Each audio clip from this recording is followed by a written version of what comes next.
We're very happy to have you here to present our project, Music in Disorder. We've been working with this for 3 years.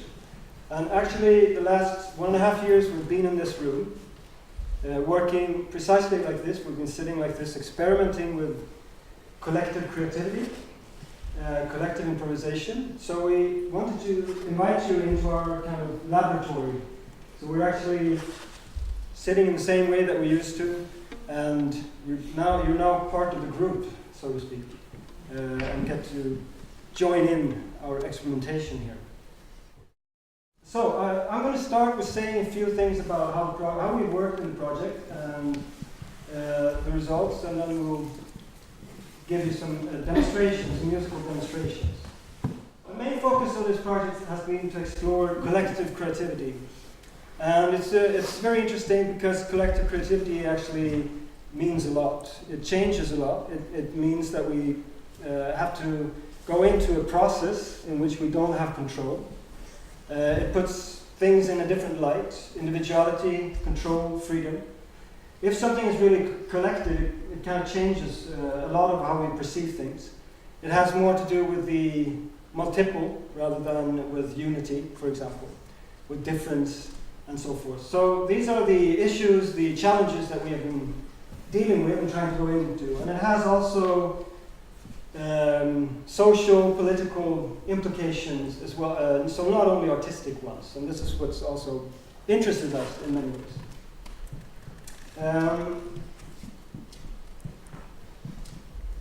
In our work, one consistent theme has been the main subject of our inquiry. When is a creative process truly collective? And this is artistic research and also the way we've been approaching this. Of course, we cannot answer this question finally. That's not the purpose of this. It's rather to explore the many different ways that collective creativity could be produced or happen. So it's the different methods that we've been exploring to enhance collective creativity that we're going to present for you today. And precisely the different ways that this can happen, with different materials and different circumstances, different situations. We have an elaborate website where we present a lot of our material, musicindisorder.se. As you can see here, there's a timeline. This is part of the timeline. That also reflects how the process in the project has been. We've been inviting guests, musicians, researchers, composers, dancers, to work with us in lab days and to give input to us. We get ideas from them, so it's been also collaborative work with people outside of this research team for the whole 3 years. And at the website you can also find the results that we present today, some texts, the methods we've been working with and so forth. So we're going to jump right into the diagram, which is the main result actually of our project, you could say. It's a collection of methods for collective improvisation that we have been exploring. And there are actually 3 different kinds of methods here. You see the cloud-shaped ones, which we call attractors. I'm not sure how many there are actually. Maybe 12. 12. And then you have the smaller rectangles, which we call resonators. And in the middle you have a cube with methods we call connectors. So what we're going to focus on today is talk about the attractors and give some of these examples, how they work for us.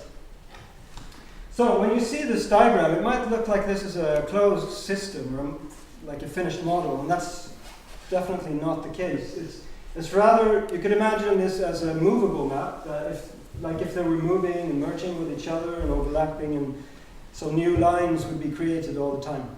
It's more an overview for us to collect the methods, but each of these methods is more like a dynamic system. So these methods are quite open.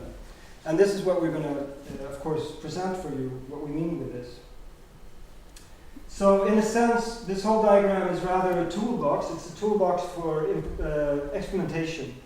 And We're not going to talk so much about that today, but we do believe that some of these methods are also relevant for other contexts beyond music, other artistic contexts, and perhaps even other even non-artistic contexts. They are, in a sense, quite abstract, and that's the purpose of them. And this is what we're going to present and discuss later on. So a little bit about how we worked on the project. We've had two main methodological ideas, you could say. One is sticking to a process orientation, which means to always focus on how things change and can continue to change. This is, of course, in line with improvisation, that it's we're not trying to fix things, not trying to capture things, and to invite for unpredictable things to happen. It's this dynamic system, if you want. So this is something we also try to do in our project, and always be in line with this process orientation. Which is not, I mean, it's easy to say, but it's more difficult to actually accomplish this. Some of the inspirations we have been using, philosophical if you want, also scientific, is process philosophy, pneumatic theory, complexity theory. And here are some of the names that have been especially involved as inspirations for this. And if you're interested in more of the details, you can also check this out on the website. Another methodological idea has been to constantly move between experimental thought and improvisation. So to cross-fertilize between them and create like a circulation between them. And this is also something we believe is an important contribution to artistic research, something which will come up in the seminar on Friday. In order to do this, we have been working with a set of constantly mutating concepts. So these are process-oriented concepts. These are not concepts that we define once and for all and then apply in our work, but they actually have been changing in order to be useful for improvisational or experimental work. And we distinguish between two kinds of concepts that we've been working with: motivators, which have been like the driving forces of the project. For example, as you can see in the title, disorder, counterplay, and complexity are three examples of these concepts, and how they have been driving the experimentation that we've been doing in the project. And it's been quite fascinating to see the way that we have used these concepts, how they have actually produced so many possibilities, artistic possibilities, so many musical paths, in a way. It might sound like this is a very theoretical thing, but actually it's been this constantly circulating between practice and conceptualization that we believe and we feel that has produced so much in this project. We also have a set of modulators, and we'll mention these at the end of this presentation today.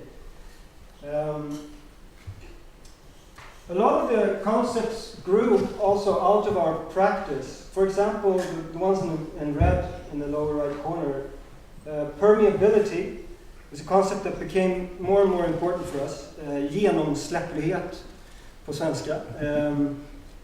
The way that different materials and different also methods, sounds, all things, how they can combine in a fruitful way in a creative process. So how different can they be? Different natures of sounds, of action, and so forth. How can they be combined? So this disorder that we've been working with, how can it become productive, you can say? For that, permeability has been really important for us.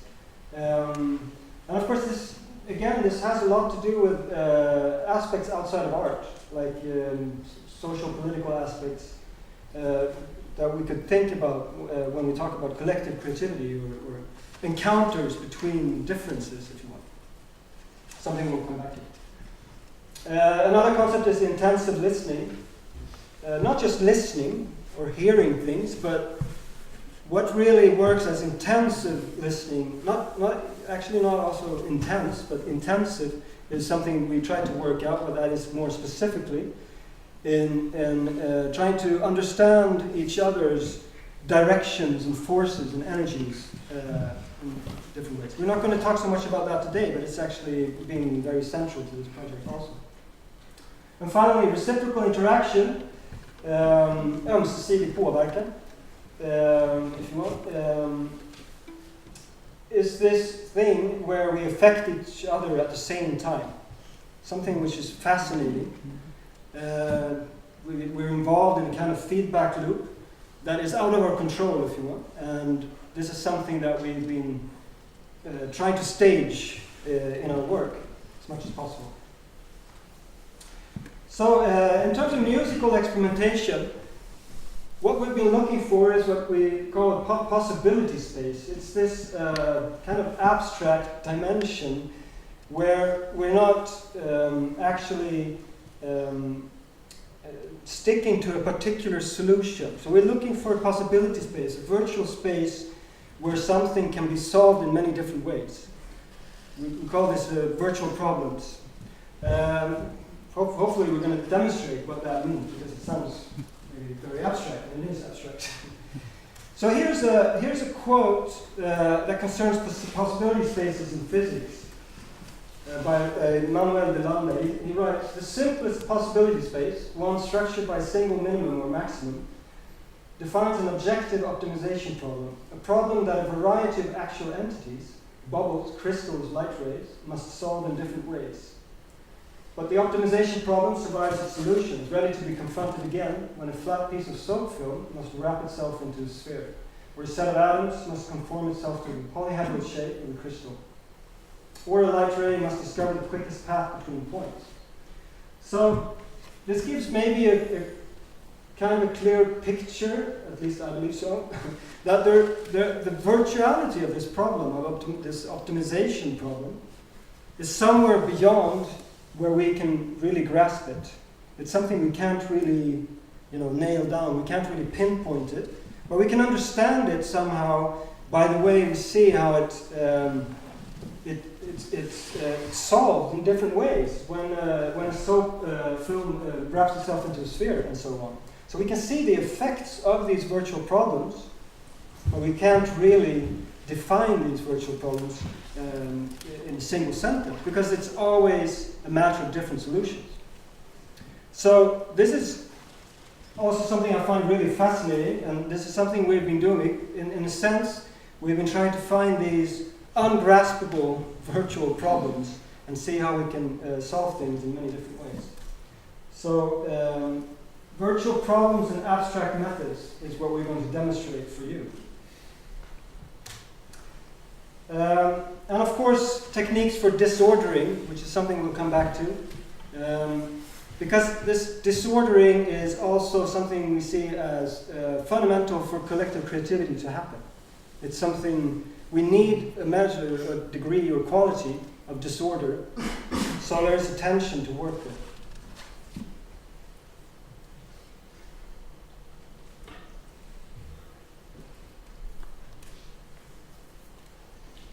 Disordering.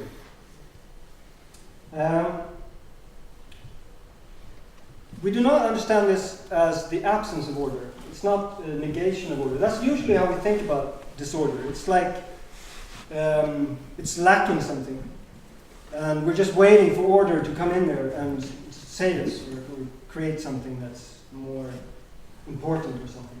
So what we try to do is approach disorder as something productive or positive in itself. And what disorder does is really highlight the importance of difference.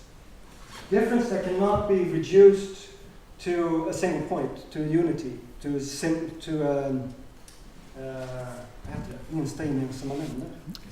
common denominator.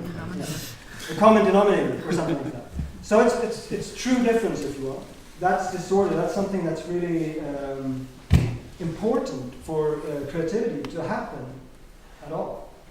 So the way we approach this is to see creativity as an ongoing process of ordering and disordering.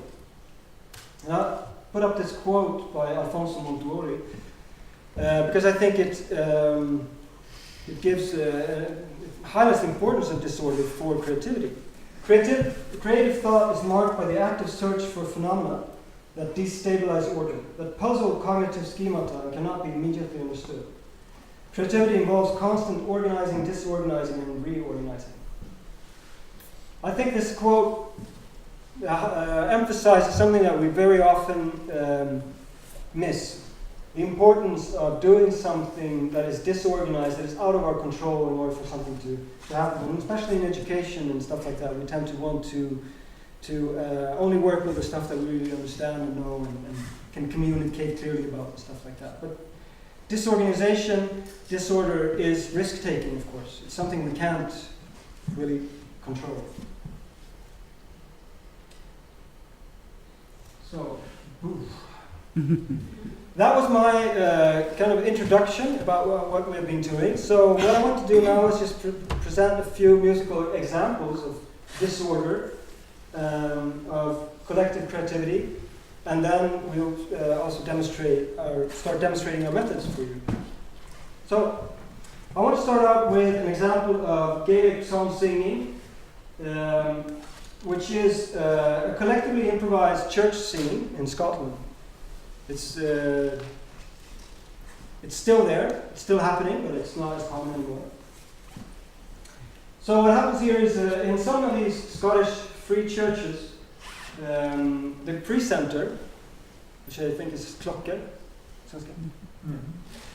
sings the opening line of the psalm, and the congregation join in at their own pace.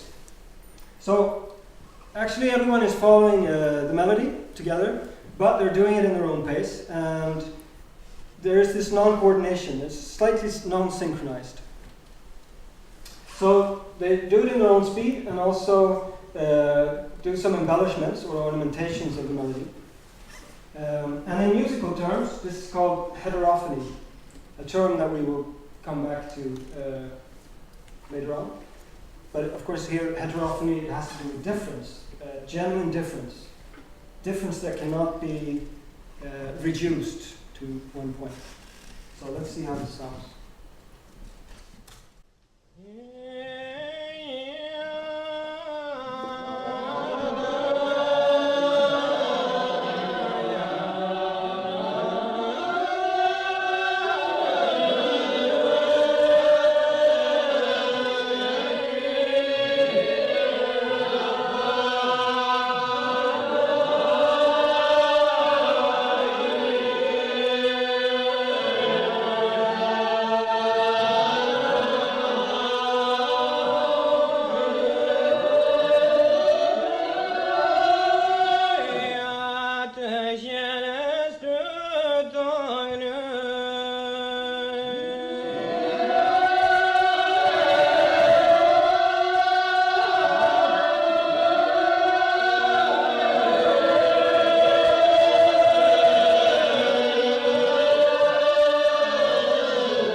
So it's the same melody that they're going through, but because of the different speeds that they're using, because of the ways that they also stay sometimes, or make on a certain tone, or make some embellishments, add a tone, or skip over one, or something like that.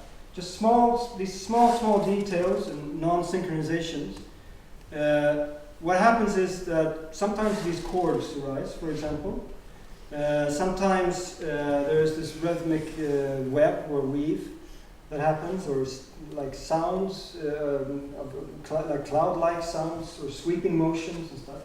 And all this is a kind of this is unplanned, so it's self-organizing. It's not happening because of anybody following someone else, or it's truly collective in that sense. And heterophony can also be done in many different ways, and is one of the more important tools, I think, for collective improvisation worldwide, also in folk song tradition. So this is just one example of it. But the important point here is precisely the non-coordination, the disorder that makes something happen. Of course, we could also just as well call this another kind of order. We could see this as a non-hierarchical form of order, or another level of order, some kind of synergy effect that we would also call an order. But the important thing, I think, is that we don't miss out on what is actually happening here, whatever we choose to call it. Because if we use the word order all the time, it's difficult to make these distinctions. What is actually happening? What is what are the things that they are coming together on? And what are the things where they are actually non-synchronized, where they are separated, where they are diverging, and being non-coordinated with each other, truly non-coordinated. So here's an example we did with heterophony in our project. This is an octet we worked with in the beginning of the project. We call it Revoid Ensemble, and we also made a CD. I actually have the last 11 CDs left in the production, so if you're interested, it's actually for free, and you can have a copy after presentation. So here it's also heterophony. The only difference is that we are using a longer melody, maybe a bit more complex chromatic, but it's the same idea, and we're relating in different ways to this basic melody.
So, as I said, in the beginning of the project, we worked with these more modules or compositions that I had composed that in various ways involved collective creativity, or what I perceived as collective creativity, but with more composed methods.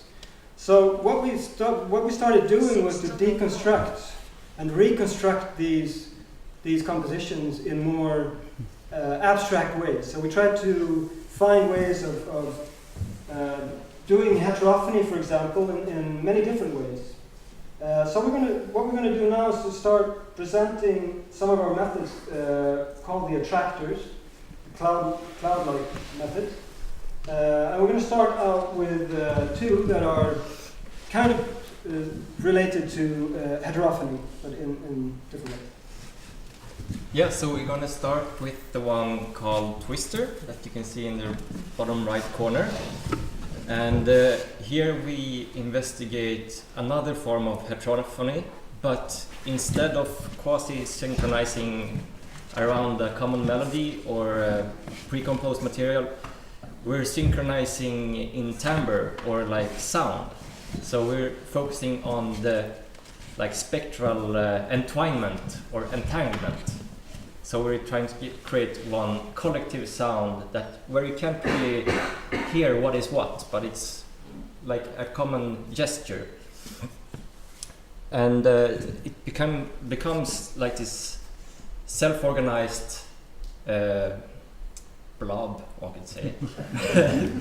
but where the individual parts like slightly change this shape, and one could think about it as different threads entangled into a small ball, where you can't really see the different threads, but you can see the shape that they create together. So let's try to demonstrate this in a musical way.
So, one take of Twister. I mean, this abstract idea or problem of amalgamation of sound that can, of course, be manifested in various ways. So, this was one way of manifesting this problem or attractor. Now we're going to jump to another close to Twister that is called harmonizer, just above Twister, and that's also a kind of heterophony, but if we imagine heterophony where we took away the common melody. So we're playing slow sustained melodies at divergent speeds, which creates this kind of web that we heard in Gaelic singing, but without the common melody. So it becomes even more stretched out. And we all do this without trying to synchronize too much. We play these slow melodies without a shared sense of phrasing. So it becomes like this prosody, or like when we talk, that it's not to a grid or a specific tempo. And it's also important here that no one dominates, so it becomes this self-organizing collective phrasing. And the reason why we're doing this at a slow speed is to come into a zone where we balance between the melodic sense of each line, so it could be heard as melodic or chordal, like harmonic functions, or just as a texture. And we could see this as a helpful image. It's like weaving, where we all have like one thread, but that together creates a pattern, if we want to see it like that. But this pattern is always changing, of course, and could be sound in many different ways. But let's do a take on the harmonizer. Yeah, and on this this example, we have this idea of a progression, one could say, that we're going from a tight web to a more sparse. So we're going to play more in the beginning and then less. And often when we have been working, we've been having ideas like this, how to tweak an attractor so that to find the wealth of variation that every one of these attractors they contain. But we will talk more about that later. So harmonizer going from tight to sparse or loose.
Okay.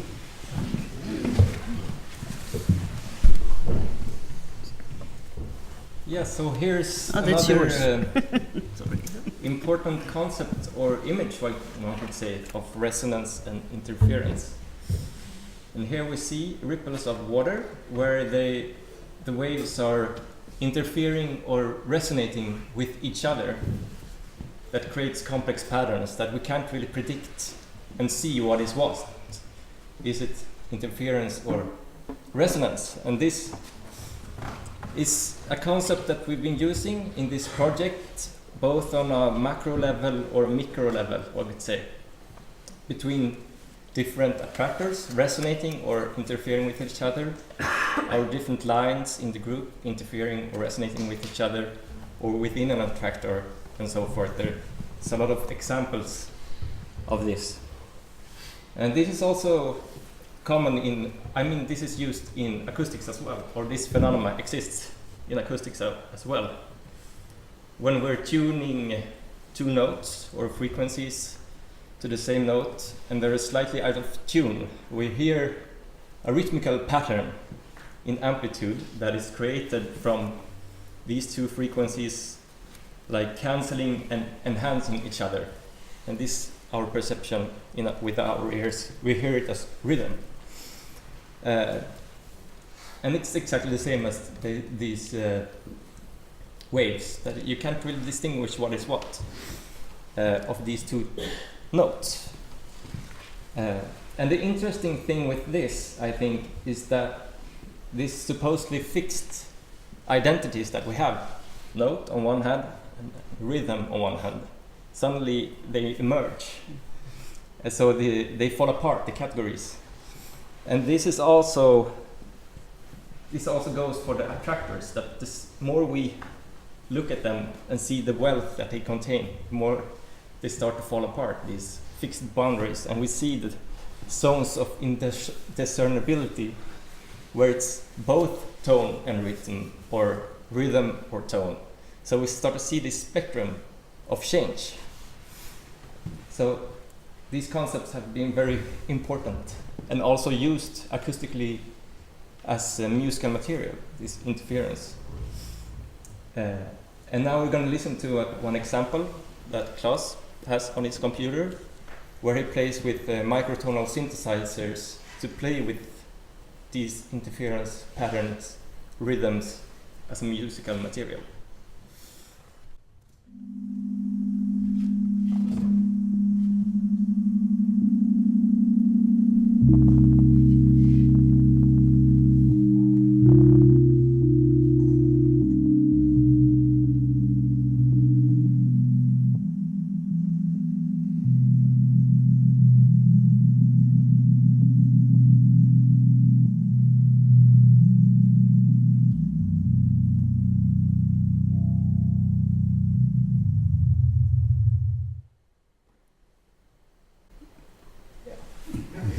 Loud and clear.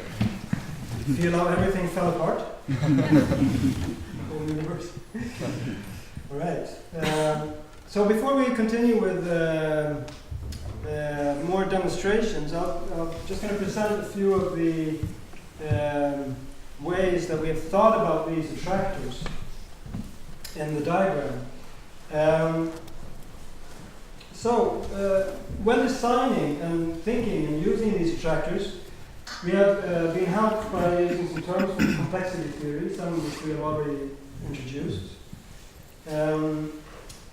Complexity theory is not actually a very correct term, but it's a term that's become common to kind of refer to many different studies of nonlinear dynamics in modern science. So the most important thing for us here is that in complexity theory, we might say self-organization happens in dynamic systems that also involve non-linear causality. So what this means, what it most importantly means for us is that things affect each other in unpredictable ways. There's a complex network of relations, reactions, in processes that are really entangled within each other. So it's not like billiard balls hitting each other. The way we usually tend to think about causality is a linear causality. It's very simple. It goes one way, and you have cause and effect and so on. You have cause and effect here also, but it's very different because I'm not going to go into that. Anyway, it's not linear. It's dynamic, and it's very interesting because most of the things in the world are not linear causally. It's you could say it's really the exception to have linear causality. So it's kind of weird that we think about the world as a billiard table or something like that when it's actually not. That's just an exception. It's nice when we play billiard though that they actually are caused by my hitting them. But here we're trying to do something else. And when you have a dynamic system, a nonlinear causality, it also involves this reciprocal interaction. It's the positive feedback loops when things are affecting each other in these feedback loops. So things are resonating and interfering in very unpredictable ways. This is what we have regarded as a key to collective creativity, and we try to find ways of doing this musically, to make these methods, to create these situations. So the attractors are set up using what we call enabling constraints to create these dynamic systems. We can also see them as techniques of relation that create a possibility space. It's to set up this possibility space, and we just showed you some examples of this. And it's most interesting when these possibility spaces kind of affect each other. And this is what we're going to show more in the rest of the later on in the presentation. What happens when the attractors attract each other or affect each other and start mixing and hybridizing? Because that's in many ways where a lot of the interesting stuff happens. So all the attractors are really intended to create these dynamic systems, even in their most simple versions, like the examples we just demonstrated. But as Willem also mentioned, they can also become much more complex. We can put in more variables, and this makes them open up in different ways, become more dynamic, if you want, more unpredictable. In terms of how it is to play these, we think about it as a mixture of co and counterplay. So it's really at the same time co-playing in some aspect of the music, together with others, as we also counterplay. So it's also we do something that's different, something that is in tension. So this is kind of a key for this collective thing to happen. We could also talk about it as relatively independent voices or lines that are both in tension and in tension against each other, with each other, and that also interweave in some important way. So that's the definition, kind of what we're trying to do. That's easy to say, but it's really the challenge to find how this can happen. How can we use non-coordination, disorder, non-synchronization, and yet find interesting ways of making them interweave, making them communicate with each other? That's kind of like the Holy Grail, and we found the Holy Grail. 12 of them. It's just some suggestions and ideas, but the way we've done it has been important for us artistically, and of course that's very important to say. This is not just a theoretical idea; it's really been incredibly helpful for us artistically. Finally, and I'm soon finished with all these concepts, so you don't have to see any more of these lists, but this is kind of a map of the most important concepts that we've been using all the time when we've been working.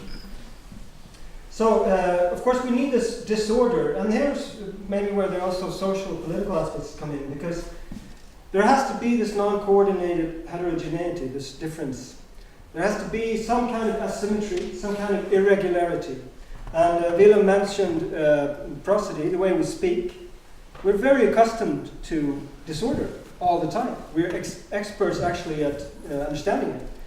Because we can, when we hear each other speak, we can read, can understand all these small asymmetries and irregularities, and what they have some kind of effect on us, how we perceive another human being, or how we perceive ourselves. So prosody is this way that we constantly shift speeds when we speak, the ways we use micro-intonations, melodies, and all over the place, because we can't divide our speech into this symmetrical division, unless we play that we are robots. So it's this way of phrasing that we can also be inspired by in different ways when we do improvisation. So let's say that heterophony is one such example, where we would follow common melody, but we have these independent prosodic phrases. We find our own rhythm, our own tempo, our own intonations in it. But there is both counterplay and co-play. That's what makes it communicate. That's what makes it interweave. So something productive can come out of it. So it's not just different things happening. It's different things happening in a productive communication somehow. We could talk about this as a relation in non-relation or something like that.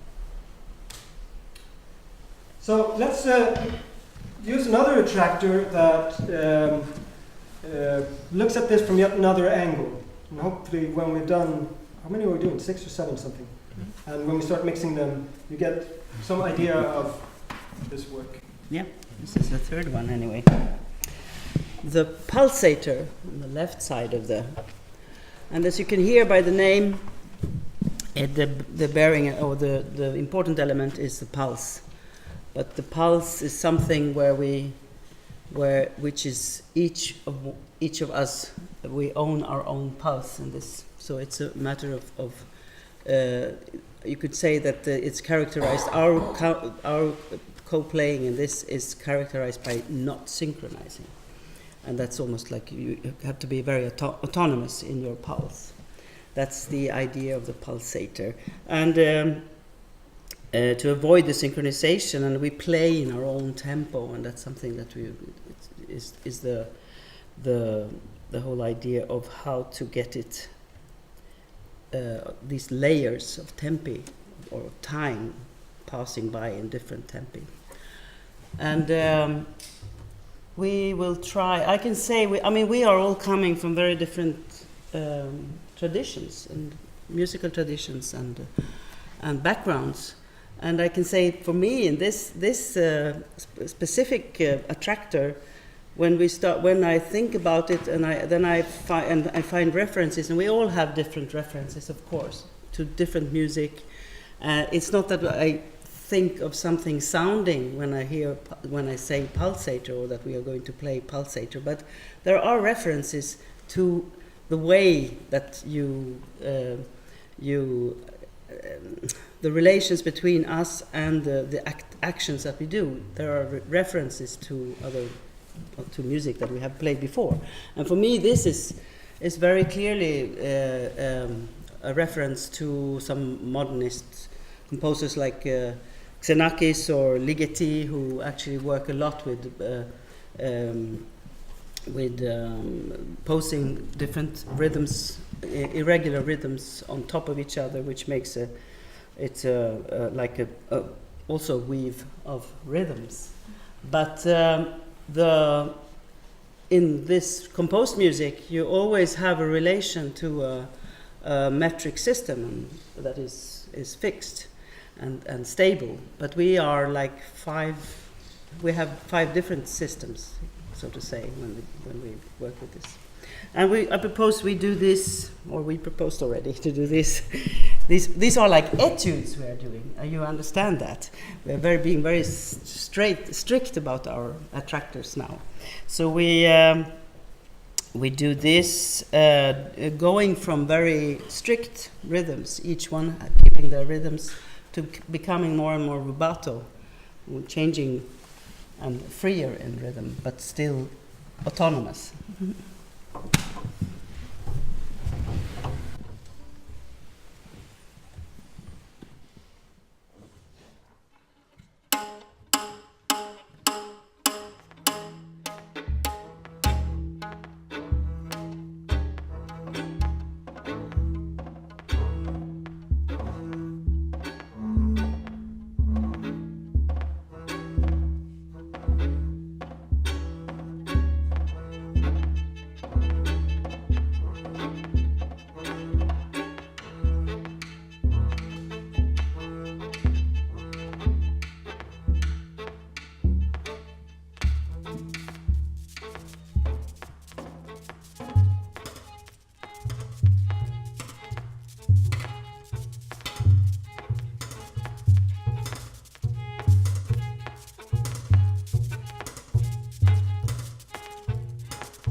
Yeah.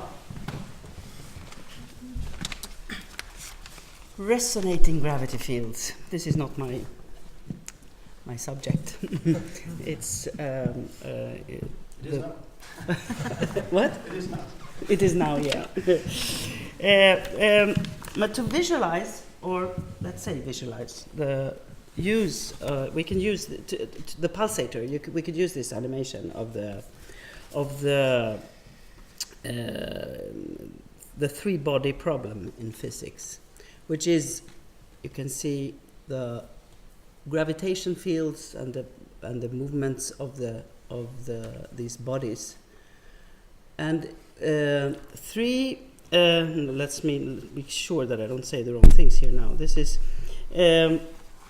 was important for development of the chaos theory, and it's not possible to predict how three or more planets will move, even if we know everything we need to know about how they move and at what speed and their masses and positions and speeds.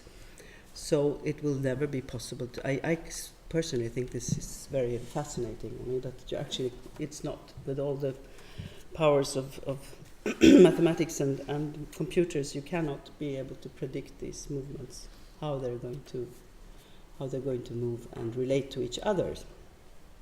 And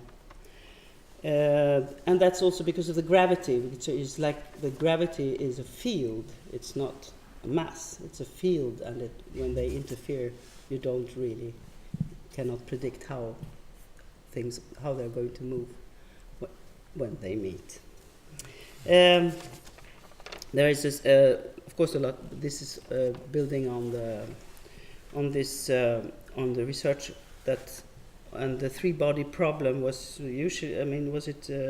I think it's a very old problem actually. But Henri Poincaré did actually already in the end of the 19th century state that we cannot predict how these planets move. Gravity is a field, and in the field of potential attraction, collision, orbit, or potential centripetal and centrifugal movements, all these potentials form such complex interference patterns when these three fields overlap that a measure of indeterminacy is created. And this is Brian Masumi also that we used a lot in our research here. It's a quote. But our solar system is a chaotic system, and but from a human perspective, it's stable enough. So we know that because the sun's gravity field is so dominant, the unpredictable changes will only happen over an extremely long time. And nevertheless, there is a slight chance that Mercury will, in a few billion years, be ejected from our solar system or collide with the Earth or Venus or the Sun. But it's long away. But when playing in different speeds, like in this pulsator, if we listen intensively, then we will be affected also or modulated by each other's gravitational field. And however autonomous you are, you will react. You are in a system that is moving, and you move with it, even if you are very stable in your own system. Yeah. Next.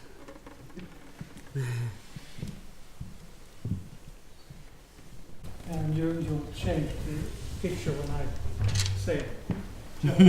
So, okay, you have to excuse my stiffness. I will read this word for word. I spent some time composing this text, so I want to use it.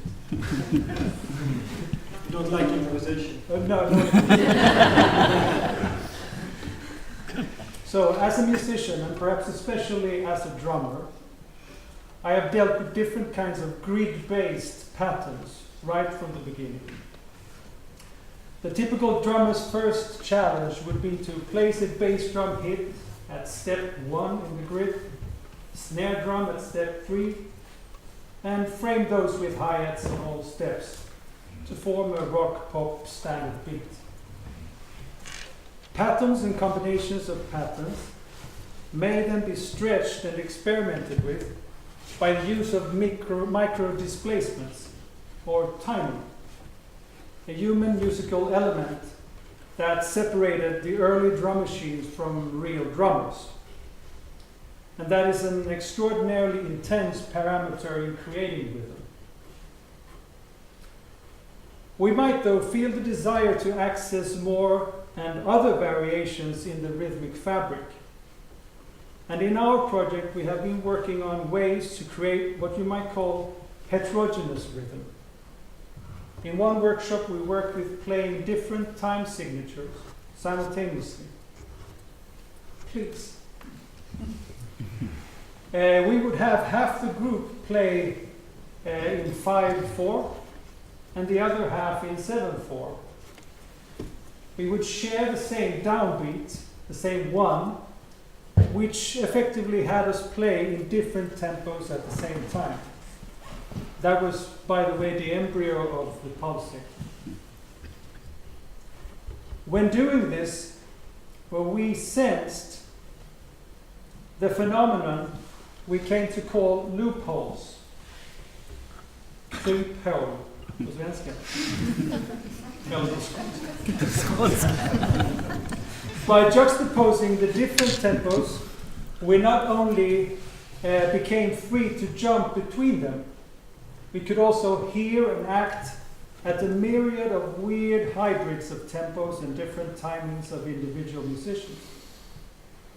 Loopholes was the sense of freedom by combination. Even when playing rather conventional rhythm, if combined in a non-hierarchical fashion, that is, that no one rhythm was dominating the others, we could open windows for ourselves and each other. As I said, in this way of playing, we acted on a shared downbeat, which meant there was a retained sense of collective breathing. Yes, we were free to act within this breathing, but there was no loophole that made it possible to individually slow down or intensify the breathing itself. We wanted to be able to have several different musical intensity curves and periods going on at the same time. The concept of polyperiodicity became useful for this purpose. Polyperiodicity works something like this. So this is a solar system, and you can see the different planets rotating their own orbits and in their own relative speed.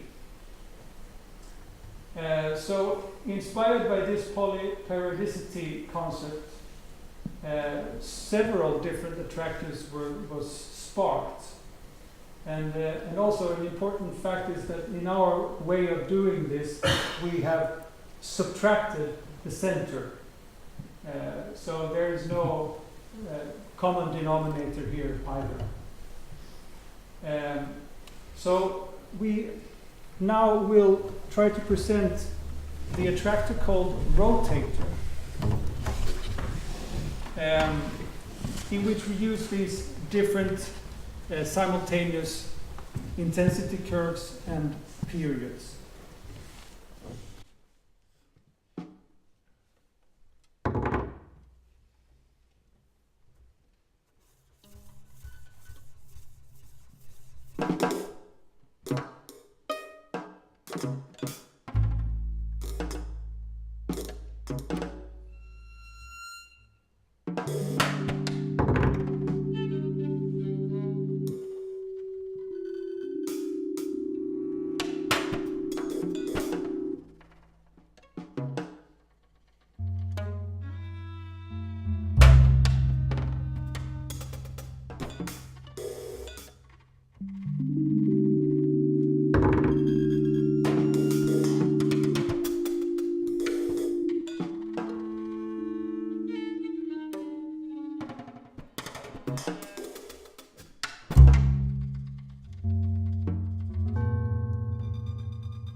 jump to Flocker.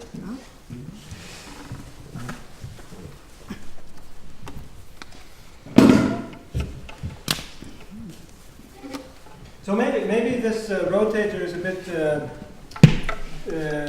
difficult to hear in a way, because it's not intended necessarily to hear each individual orbit of the planets, if you want, because we had our own rotations. They were working in this, but what they create together is this kind of machinic character that we can sense, and we can react to that. We can play on that atmosphere, that kind of solar system energy, if you want. And pick up things from each other's different intensity curves. Now, as a listener, that's not the intention to communicate to you necessarily, that you hear each rotation specifically. It's more about what it creates together, what kind of energy that comes out of it, this kind of machine character. So let's move to another one. Yeah. So I'm going to talk about Flocker. That's another of these 12 clouds. So maybe you're getting the idea that each of these things is kind of like a sigil that contains a great number of processes and things we've read and things that we've discussed, and that the techniques that are coming out of these different attractors are born of that. And in a way, for me, I come from the free improvisation world. I sort of inhabit that for the last 25 years of my life, and that's a place where there are communities of people doing this all the time. They come up with very specific musics that derive from fantastically specific shared life experience, which mostly they never discuss. In most of the communities of improvised musicians I've been in, it's actually taboo to discuss those things. So it's really interesting to be able to go into, we're doing this because of this. So Flocker.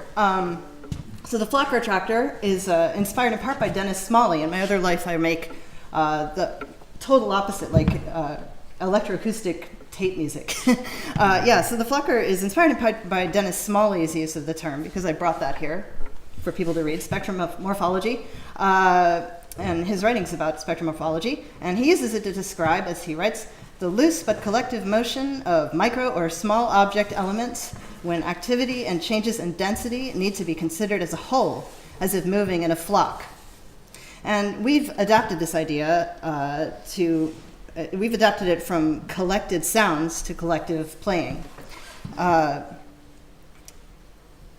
the electroacoustic world, we listened to something from the total opposite. We listened to this spontaneous music ensemble record, where instead of these sort of pointillistic granulated sounds, it was a spontaneous music ensemble playing tiny motific materials to make a flocking kind of an effect. And I'm sure they didn't call it flocking, but it was this kind of a thing.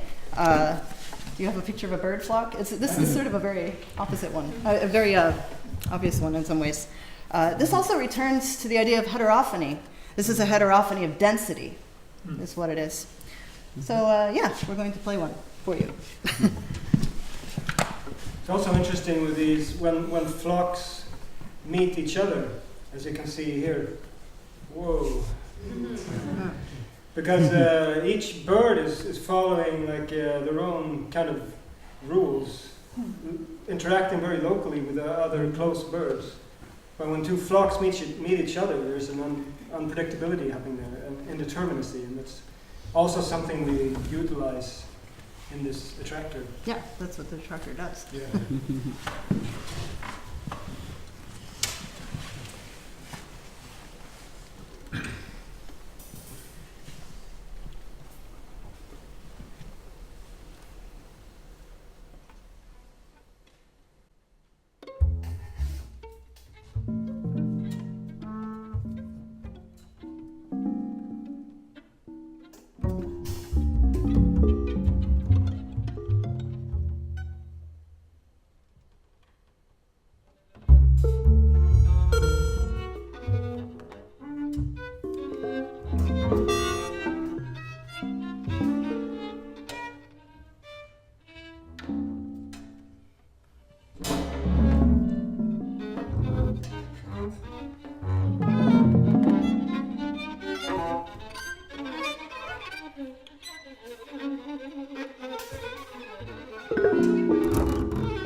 Yes.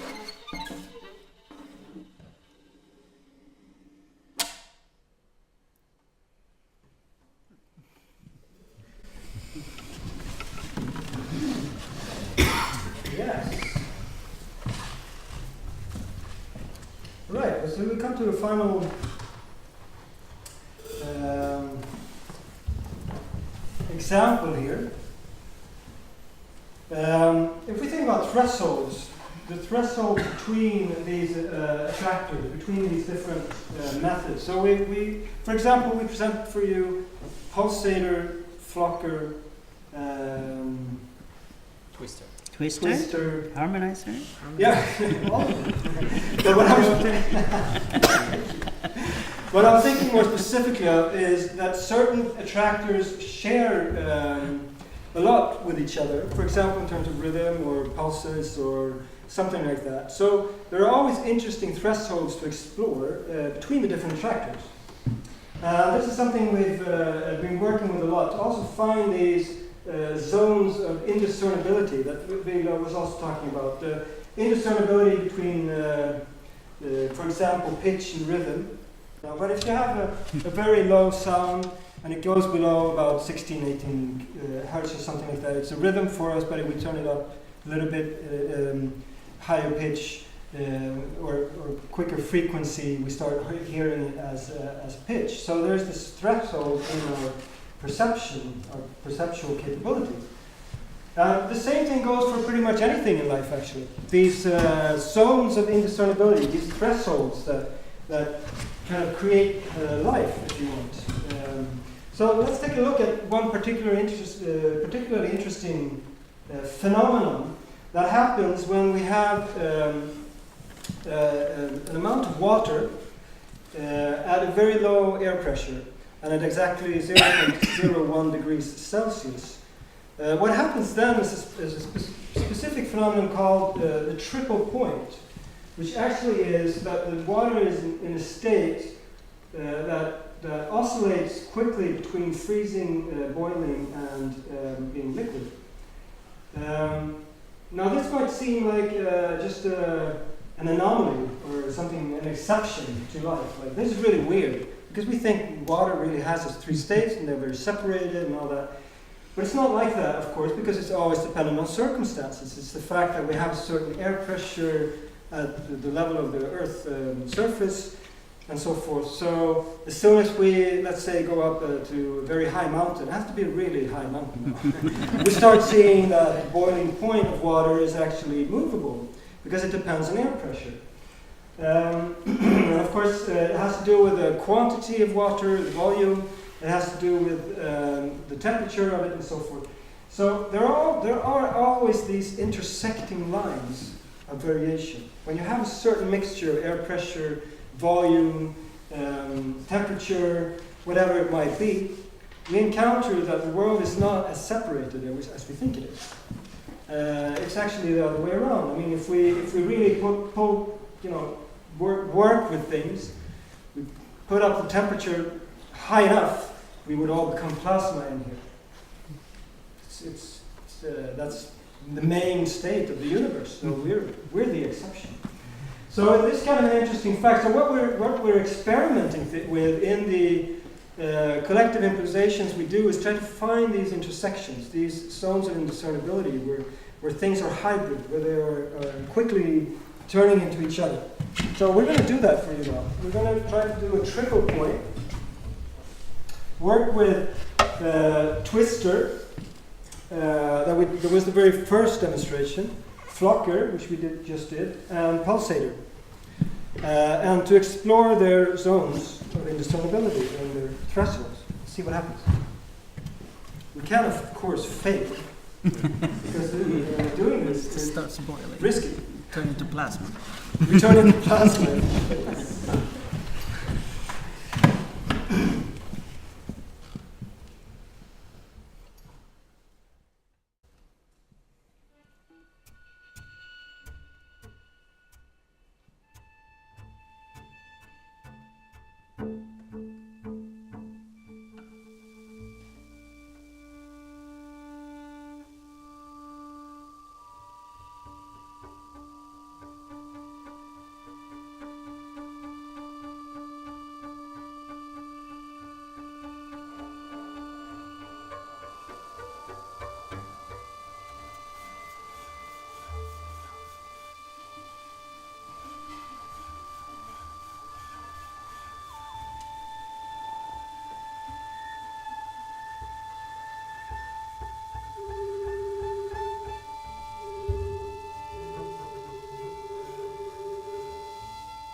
Triple points. So, 4 minutes left. And then we will take a short break, and you're welcome back to take part in more of a dialogical format where you can ask questions, comments, and we will also make some more experiments in collaboration with you in your questions. So before that, just a final thing. One concept that we've been using a lot, constant companion in our work, has been rhizomatics. It's a popular term in many different areas. Comes from a work by the French philosophers Deleuze and Guattari. They proposed rhizomatic thinking rather than tree thinking. It's a different way to approach things, really.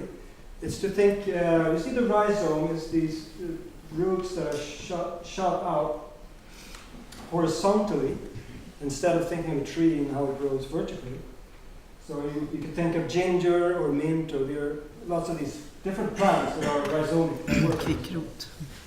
Now, why is this important? Because if we think rhizomatically, there's no center actually from which everything is generated. It's not like we have a tree trunk that constitutes the center of the world, or the sun of the solar system, to which everything returns.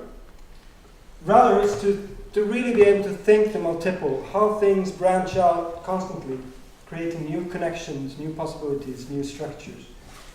So with this kind of thinking, we get different ways of viewing the world, non-linearly, if you want. We can create distributed structures, non-hierarchical structures in different ways, decentralized forms of order, if you want, non-linear flows, and so forth. And we've been working with this in the project to create what we call rhizomatic scores, to allow form to self-organize. Now, you already heard that, exactly what we did right now. We hadn't actually said what we were going to do, except we chose 3 attractors. We knew we were going to try to explore their zones of indiscernibility, but we never said in which order we were going to do it. We hadn't said what kind of material we were going to use to do that, and so forth. And the form instead self-organized. We hadn't decided it's going to go in a certain way, or there's going to be a climax there, or something like that, or how they're going to connect to each other. So we have worked with this a lot to combine different attractors and methods in these kind of small systems, if you want, open systems, dynamic systems, to see how we can work, how we can use also free improvisation and connect free improvisation, anything we feel like doing, and connect them with these different methods of the rhizomatic scores. And in doing that, we've also been working with different approaches. You can't really see that unless you have very sharp eyes. But it says A, B, and C there are different approaches of open, strict, elastic, and open. So that we have been, that's been an important part of the process to really allow these things to happen more often, these rhizomatic ways of communicating. And then finally, we have another page. That's really not readable. Of detail. Sorry? Just a small detail. Just a small little detail. It's not really important. Well, actually, for us, this is the complexity that's hiding kind of behind all the attractors. These are variational parameters that we have been working with. It's not actually necessary to have this paper in experimental work, but it's been extremely helpful for us. It's a giant toolbox for us to really challenge our habits, to really go into different dimensions of possibilities of each attractor. So I'll zoom in here. You can actually see here a few things that we also were talking about. These are different patterns of change, for example, different ways of creating layers in the ensemble, different ways of using transitions or creating notes in form, directions of change, and so forth. So some of these we will actually demonstrate a little bit when we're doing the open lab. And why this is important, because we tend to get stuck in certain ways of doing things. So that's one way this is an important resource. But also because it's simply fun to always explore new possibilities of variation and to reach these kind of abstract or virtual dimensions of reality. The problems that are always kind of hovering in what we're doing, but which we can never really grasp. Yeah, I just wanted to add to this. It might seem a little bit nerdy, perhaps, but we really had the experience. Klaus and I, we worked with dancers a couple of months ago, and we tried to use these attractors system with them. And when going into this, that might seem musically nerdy, it was really easy for them to translate into their line of artistry. So it's actually quite useful, even for non-musicians, or especially for non-musicians maybe. So that's an interesting... We use it in this way. You can think of each attractor as constituting a fractal microcosmos of its own. So when we zoom in on details, there's always more details hiding beneath the next detail. And we can go on like this. You can always choose to zoom in more, or you could zoom in out, or zoom out, or whatever. And that's kind of how we experience working with these dynamic methods in a way. So we're going to stop right there and take a break. We want to start again at 1:15, so possibility to go to the toilet, take some air or something like that. And then you're welcome back here. We can have more of a dialogue and questions, and we'll do some more experiments to get for you. Thank you.